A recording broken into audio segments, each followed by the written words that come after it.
Γεια σας, είμαστε οι συμπολίτες από το Δήμο Ευρώτα, όλοι οι κάτοικοι του Δήμου Ευρώτα. Μαζευτήκαμε εδώ για να δώσουμε το μήνυμά μας ότι το έγκλημα αυτό απέναντι στο περιβάλλον και απέναντι στους κατοίκους του Δήμου Ευρώτα δεν θα γίνει, θα το σταματήσουμε.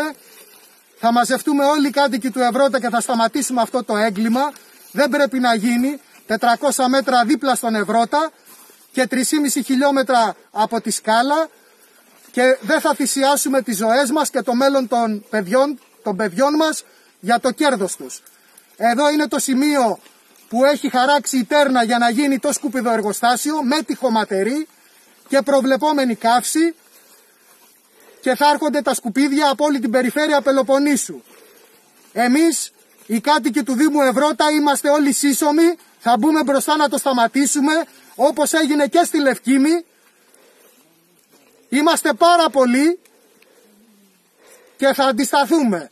Δεν πρόκειται να επιτρέψουμε να γίνει αυτό το έγκλημα και δεν θα θυσιάσουμε τις ζωές μας και το μέλλον των παιδιών μας. Λέμε όχι στον καρκίνο, λέμε όχι στην τοξικότητα, λέμε όχι στην Τέρνα και στο κέρδος τους. Σας ευχαριστούμε.